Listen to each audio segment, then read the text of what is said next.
இன்னுமா கணக்கு எழுதிருக்கீங்க?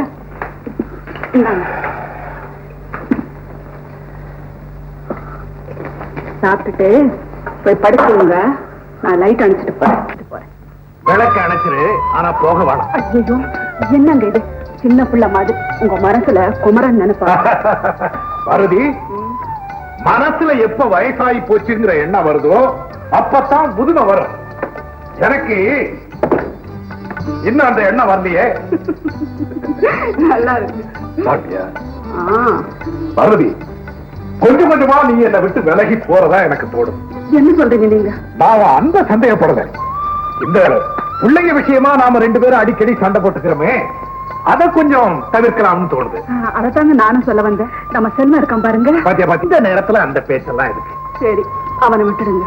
நம்ம சுகுமார் பிறக்கிறப்போ நம்ம நஷ்டம் அடைஞ்சோங்கிறதுக்காக அவன் இவ்வளவு பெருவினா வளர்ந்ததுக்கு அப்புறம் கூட அவன்கிட்ட வெறுப்பு காட்டுறீங்களே, இது நியாயமா? பார்வதி, ஆரம்ப காலத்துல அவன் மேல எனக்கு வெறுப்பு ஏற்பட்டதுக்கு காரணம் அப்போதைய நிகழ்ச்சிகள்.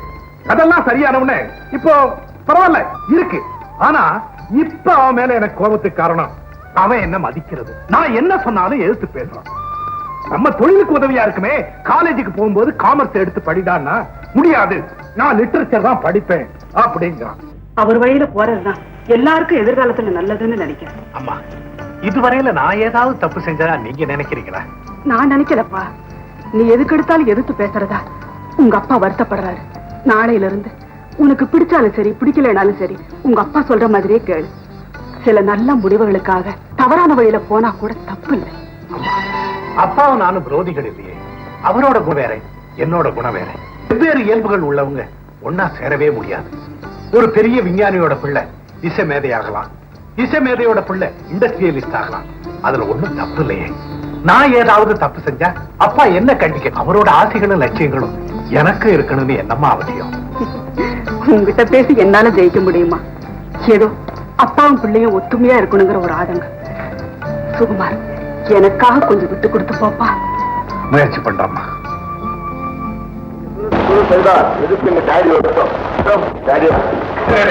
வாங்க தர்மலிங்க, வாங்க வாங்க. வணக்கங்க. உட்காருங்க உட்காருங்க. என்ன ரொம்ப நாளா அந்த பக்கம் ஆளையே காணோம்? ஆமாங்க, உங்க மாதிரி பிஸியா இருக்க ஒருத்தரை காரியம் இல்லாம அடிக்கடி வந்து பார்க்க முடியுமா? அப்போ இப்ப காரியத்தோட வந்திருக்கீங்கன்னு சொல்லுங்க. நல்ல காரியமா வந்திருக்கேன். ராஜமாணிக்கம் உங்களோட சம்பந்தம் பண்ணிக்க ஆசைப்படுறாரு. பார்வதி, கேட்டியா? யார் தெரியுதா? அன்னைக்கு என் பர்த்டே பார்ட்டிக்கு வந்திருந்தாங்க, அவங்கதான். தெரியுதுங்க. மினிஸ்கர்ட் போட்டுக்கிட்டு செக்க செதர்னு வெள்ளக்கார பொண்ணு மாதிரி எல்லாருக்கும் கலகலான்னு சிரிச்சு பேசிட்டு இருந்தால அந்த பொண்ணு தானே சொல்றீங்க? ஆமா டாடி, ரொம்ப அழகான பொண்ணு. அண்ணனுக்கு வண்டர்ஃபுல் மேன். Very good. உங்க பெரிய பையன் அந்த பொண்ணை பாத்துருக்காரோ? இல்லன்னா ஒரு நாளைக்கு வந்து பாத்துட்டு சொல்லுங்க. இப்பவே கூப்பிட்டு கேட்டா போச்சு. பார்வதி, சுமார கூப்பிடு. பார்வதி, பையன் ஏதாவது காரணம் சொல்லி இந்த கல்யாணத்துக்கு சம்மதிக்கல, எனக்கு கெட்ட கோபம் வரும். ஜாக்கிரதை. ஏன் இப்படி அவசரப்படுறீங்க? அவன் குணம் தெரிஞ்சதுனால சொல்றேன். நேத்த விவரமா அவங்க எல்லாம் சொல்லி இருக்குங்க. இனிமே உங்க வார்த்தையை அவன் மீறவே மாட்டான். நிச்சயமா அந்த கல்யாணம் சம்மதிப்பாங்க. என்ன மன்னிச்சிருங்கம்மா, எனக்கு சம்மதம் இல்லை. நீங்க சொல்ற பெண்ணை எனக்கு தெரியும். அன்னைக்கு ஃபங்க்ஷன்ல பார்த்தேன். நான் மட்டும் இல்ல, வந்திருந்த ஆம்பளைங்க எல்லாருமே பார்த்தாங்க. பாத்தியாடா, அவள் அழகான பொண்ணை கட்டிக்க உனக்கு என்ன கசக்குதா? பொண்ணு அழகா இருக்கலாம், ஆனா என்னுடைய குணத்துக்கு அவ குணத்துக்கும் கொஞ்சம் கூட ஒத்து வராதுன்னு நினைக்கிறேன். ஒரு தடவை பார்த்த உடனே குணத்தை எப்படி இடப்பட்டேன்? பழகிற முறையை பார்த்தாலே ஓரளவுக்கு குணத்தை யோசிக்கலாம். அவளோட நடை உடைய பாவனையை பார்க்கும்போது மேல்நாட்டு நாகரிகத்துல அதிக ஈடுபாடுடைய பொண்ணா தெரியுது. நானும் பழமையின் பெருமைக்கு அதிக கொடுத்து வாழணும்னு ஆசைப்படுறேன். எங்களுக்குள்ள எப்படிப்பா ஒத்து வரும்? சுகு, இதுல வீடா எலக்ட்ரி மேரியா? அப்ப என்ன பட்டிமன்றம் நடத்துறாரு பழமை புதுவன் பேசுறதுக்கு? Listen to my case. ஏதோ பெரிய இடத்து சம்பந்தம் கிடைச்சிருக்கு, அழகான பொண்ணு, பேசாம கல்யாணம் பண்ணிக்கிட்டு ஒருத்தருக்கு ஒருத்தர் அட்ஜஸ்ட் பண்ணி வாழ்க்கை நடத்துறதை விட்டுட்டு பிரசங்கம் பண்றீங்க. இனிமே இவங்கிட்ட பேச நான் தயாரா இல்ல. முடிவா என்ன சொல்றா நீயே கேட்டு சொல்லு. நான் சொல்றத கொஞ்சம் கேளுடா. அவ கவுன் போட்டுக்கிறது பிடிக்கலன்னா புடவை கட்ட சொல்றேன். இந்த கிராப் வச்சுக்கிறது உனக்கு பிடிக்கலன்னு சொன்னா நீளமா சவரி வச்சு நல்லா ஜடை போட்டு தலை நிறைய பூ வச்சு விடுறேன். இந்த பவுடர் பூசிக்கிறது பிடிக்கலன்னு சொன்னா நானே மஞ்சள் அரைச்சு அவன் முகம் பூரா பூசி விடுறேன்டா. டே, எப்படியாவது உன் குணத்துக்கு தகுந்த மாதிரி அவளை நான் மாத்திடுறேன். நீ நினைக்கிறது தவறுமா? அப்பா, நான், தம்பி, நீ 4 பேருமே ஒரே ரத்த சம்பந்தம் உள்ளவங்க. ஒருத்தர் குணத்தை ஒருத்தர் மாத்த முடியுதா? கடைசி என்ன சொல்ற? இந்த கல்யாணத்துக்கு சம்மதிக்க போறியா இல்லையா? மன்னிக்கணும், அப்பாவுடைய நன்மைக்காக கௌரவத்துக்காக நான் என் உயிரை கூட கொடுக்க தயாரா இருக்கேன். அந்த பொண்ணை நான் கல்யாணம் பண்ணிக்க மாட்டேன்னு சொல்றதுனால யாரோட கௌரவமும் இம்மி கூட குறைய போறதில்லை. இந்த கல்யாணத்துல எனக்கு இஷ்டம் இல்லை. பெருசா ஆனந்தியே இனிமே நான் சொல்றதெல்லாம் கேட்பான்னு பாத்தியா? இதே செல்வமா இருந்தா ஒரு கழுதையை கொண்டாந்து நிறுத்தி கட்டா தாலி என்ன கண்ணை மூடிட்டு கட்டுவான். டாடி தர்மலிங்கம், நிலைமை புரியுதுங்க. நான் அப்புறமா வரேன். நீ வாடா சொல்லுங்க. கமல் ஏற்கோங்க.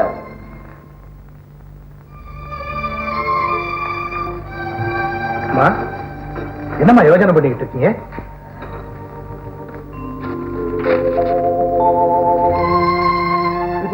நாளைக்கு கல்யாணம், அப்பா கிட்ட கேட்கலையா? போய் தலையை காட்டிட்டு வரேன்னு எவ்வளவு கெஞ்சி கேட்டு பார்த்துட்டு போனா அப்படியே போயிடுன்ட்டாரு. அதுக்கு மேல நான் என்ன பண்ண முடியும்? அம்மா, நீங்க பிறந்து வளர்ந்த வீடு, கூட பிறந்த அண்ணன் மக கல்யாணம், நம்ம யாருமே போகலைன்னா அவங்க ரொம்ப வருத்தப்படுவாங்க இல்லையா? கவலைப்படாதீங்க, நான் போயிட்டு வரேன். வேண்டாம் சுகுமார், ஏற்கனவே அவர் மேல ரொம்ப கோபமா இருக்காரு. நீ இந்த கல்யாணத்துக்கு போயிருக்கேன்னு தெரிஞ்சா என்ன விபரீதம் நடக்குமோ?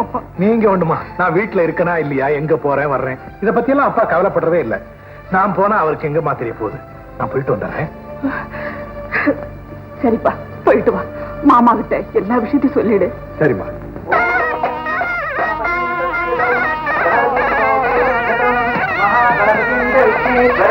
பாப்பா சுகுமார், அப்பா அம்மா வரலையா? அப்பா அம்மாவுக்கு ஏதோ வேலை இருக்கா, அதான் என்ன எனக்கு தெரியும்பா. நீயாவது வந்து ரொம்ப சந்தோஷம். சம்பந்தி, இதில் தங்கச்சிக்குள்ள பேரு சுகுமார். வணக்கம் சம்பந்தி. முகூர்த்த நேரம் வந்தாச்சு, ஒன்னும் வர சொல்லுங்க. மீனாட்சி,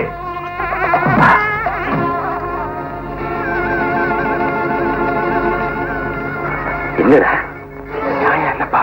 ஏதாவது வாயை திறந்த நடுத்தரவில் நிறுத்திடுவேன். கடைசி நேரத்தில் காரியத்தை கொடுத்துறாங்களா? மீனாட்சி, என்னங்க குழந்தை கொடுத்து வா. இதை வந்துட்டேங்க. வாமா.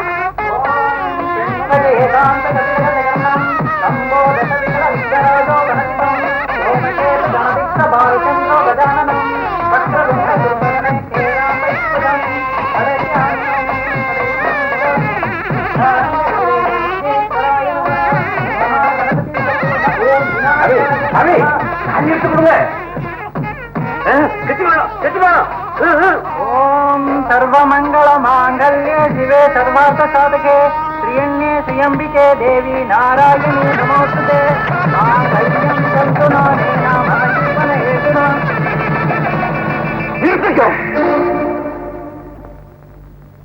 இந்த கல்யாணம் நடக்கக்கூடாது. ஐயா, என்ன மன்னிச்சிடுங்க, எனக்கு ஏற்கனவே கல்யாணம் ஆயிடுச்சு. அது சட்டப்படி செல்லாத திருமணம் இருக்கலாம் உங்களுக்கு. ஆனா என்ன பொறுத்த வரையிலும் அதுதான் திருமணம். என்னது அக்கிரமம்? பாப்ப, இதே நீங்க முன்னாடியே சொல்லி இருக்க கூடாது. ஏன் தப்புதான் சார். எங்க அப்பா என்ன பயமுறுத்தி வாயடைச்சிட்டாரு. எங்க வீட்டுக்கு பக்கத்து வீட்டுல சுமதிங்கிற ஒரு ஏழை பொண்ணை நான் காதலிச்சேன். எங்க கல்யாணத்துக்கு அப்பா சம்மதிக்கல. அவனும் நானும் அம்மன் கோயில்ல மாலை மாத்தி கல்யாணம் பண்ணிக்கிட்டோம். இது தெரிஞ்ச உடனே அப்பா என்ன சத்தம் போட்டு மிரட்டி அவசர அவசரமா இந்த கல்யாணத்துக்கு ஏற்பாடு பண்ணிட்டாரு. பயந்தாங்கொல்லியாவே வாழ்ந்து பழகிட்ட எனக்கு அவரை எதிர்த்து என்ன செய்யறதுன்னே புரியல.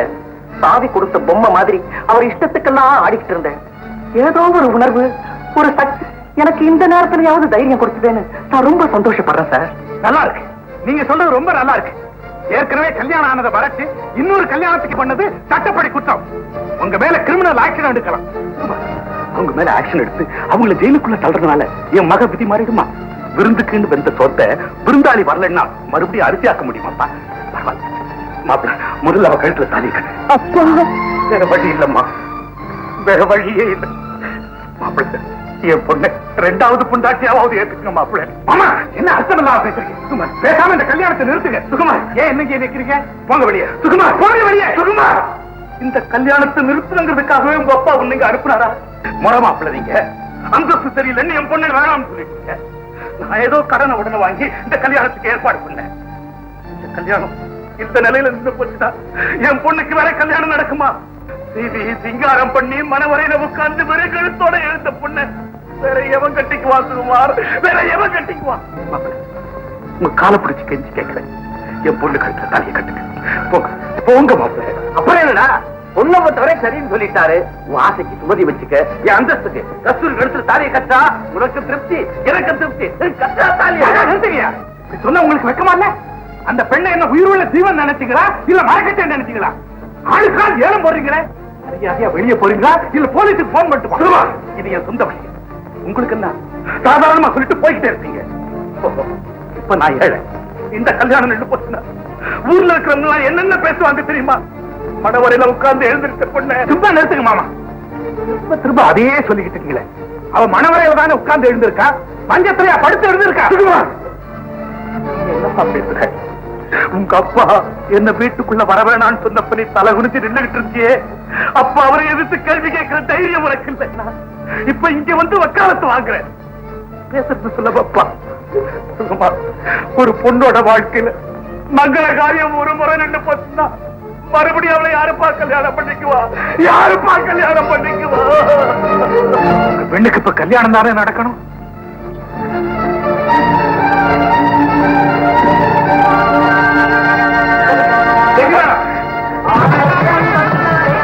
ஓம் சர்வமங்கள மாங்கல்யே சிவே சர்வார்த்த சாதகே ஸ்ரீயண்ணே.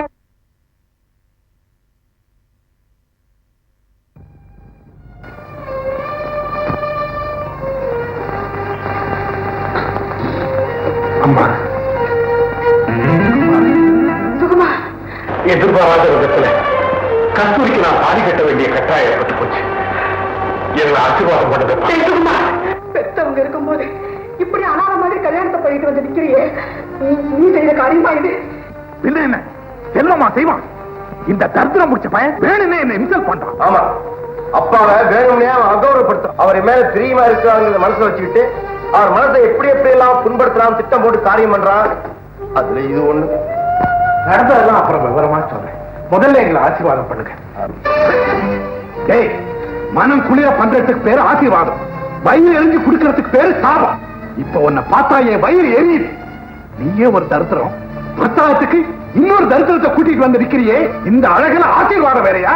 அப்பா, சத்தியமா நான் சொல்றதை நம்புங்க. மாமா விட்டு கல்யாணம் ஆச்சே, நம்ம யாரும் போகாம இருக்க கூடாதுன்னு தான் போனேன். போன இடத்துல இப்படி ஒரு சூழ்நிலை வந்துருச்சு.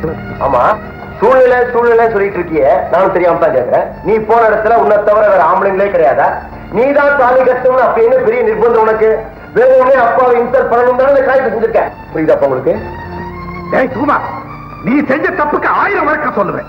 இனிமே உனக்கு எனக்கு எந்த விதமான பேச்சு இல்லை. உன் முகத்துல முழிக்கிறதே பாவம்னு நினைக்கிறேன். எப்படியோ போய் தொலை. அப்பா உன் மேல வச்சிருந்த கொஞ்சம் இந்த பாசமும் இன்னையோட ஒழிஞ்சு. கடவுள் தான் இனிமே உன்னை காப்பாற்ற முடியும். அம்மா, அம்மா, ஒரு விதத்துல நான் செஞ்ச காரியம் உங்க எல்லாருடைய மனசையும் புண்படுத்தினதுக்காக நான் ரொம்ப வருத்தப்படுறேன். அன்னைக்கு நீங்க சொன்னீங்களே, சில நல்ல முடிவுகளுக்காக தவறான காரியம் கூட செய்யலான்னு, அந்த நிலைமையில தான் நான் கஸ்தூரிக்கு தாலி கட்டினேன். அம்மா, நீங்களாவது எங்களை ஆசீர்வாதம் பண்ணுங்க.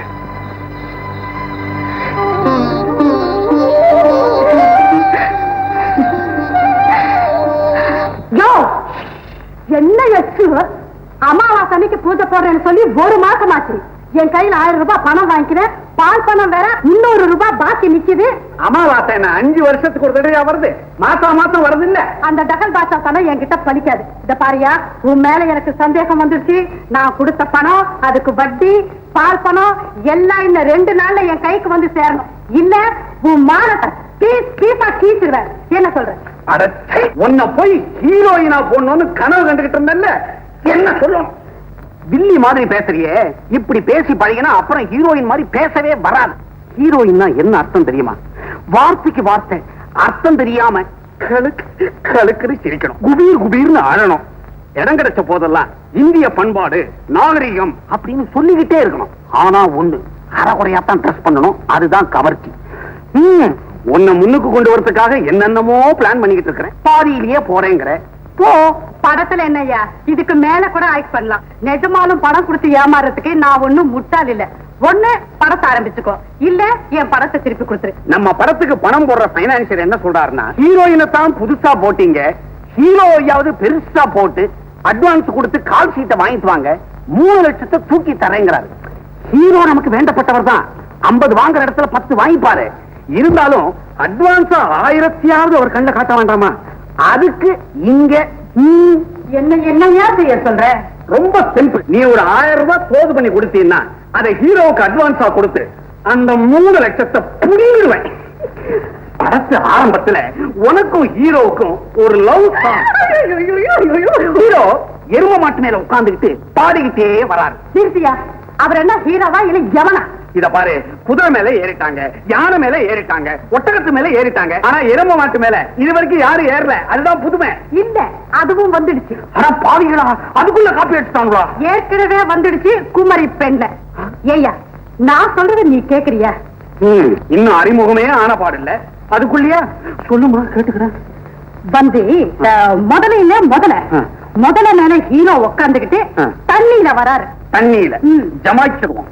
இந்த தண்ணிக்குள்ள ஒரு ட்ரெஸ் பண்ணுவாங்களா, அது பேர் என்ன? அது பிக்கினி. கிரிகிரி. அத போட்டுக்கிட்டு நான் கரையில பாடிக்கிட்டே வருவேன். எப்படி ஐடியா? புதுமையா இல்ல? ஐடியா நல்லா தான் இருக்கு. ஆனா இந்த முதல்ல இருக்க ஓவரா முழுங்கும் சில்லறைய. எருமைன்னா உங்ககிட்டயே இருக்கு, யூஸ் பண்ணிக்கலாமே தான். நீ ஏன் கவலைப்படுற? எவ்வளவு பணம் வேணாலும் நான் கொடுக்குறேன். நீ தான் கொடுக்கணும். இப்போதைக்கு ஒரு 1000 இப்படி தள்ளு. வர்ற அமாவாசைக்கு அதான் நமக்கு ராசி இல்லையே, பௌர்ணமிக்கு போட்டுருவோம் பூஜைய. பாரு, பௌர்ணமி அன்னைக்கு நீ பூஜைய போட்டு என் மூஞ்சில பவுடர பூசல, உன்னை நடு தெருவுல நிக்க வச்சு இந்த சிங்காரி உன் மூஞ்சில எரும சாணிய பூசு. சவாலா விடுற? ஓ மூஞ்சில பூசலனா இல்லையா பாரு. எத கரியவா பவுடர? இத பாரு, இந்த பூச்சி வேலையை இதோட விட்டுடுவோம். முதல்ல ஒரு 1000 பெட்டு, அப்புறம் பாரு. சரியா? நீ இவ்வளவு தூரம் சொன்னதுக்கு அப்புறம் உன்னை நம்பாம இருக்கலாமா? அப்பால ஊத்தாமவா பாரு. அப்பால என்ன, இப்பாலே வரேன். வா வா வா வாயா.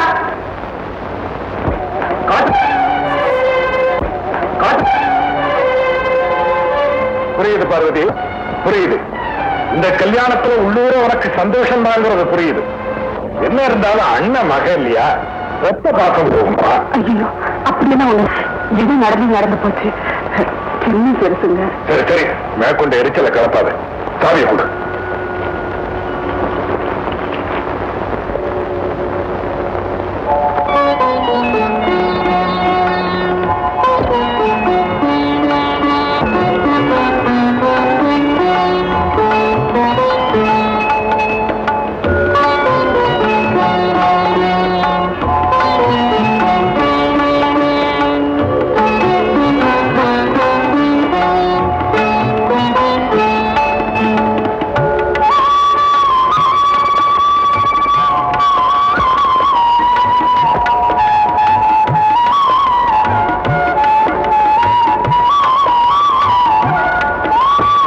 மொட்டு மலர்ந்தது.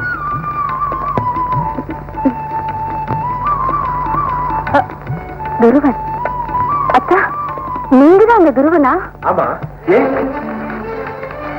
நீங்க தான் துருவங்கிறது தெரியாமலேயே நான் அந்த கவிதைகளை விரும்பி படிச்சிருக்கேன். அத்தா, நீங்க எழுதுனதுல உங்களுக்கு பிடிச்ச பாடலை சொல்லுங்க, அதையே நான் பாடுறேன். நான் எழுதுனதுல எல்லா பாடல்களுமே எனக்கு பிடிச்சதுதான். ஆனா இந்த சூழ்நிலைக்கு தகுந்த பாடல் கலைமகள் வரவுங்கிற இந்த பாட்டு தான். இதே பாடு.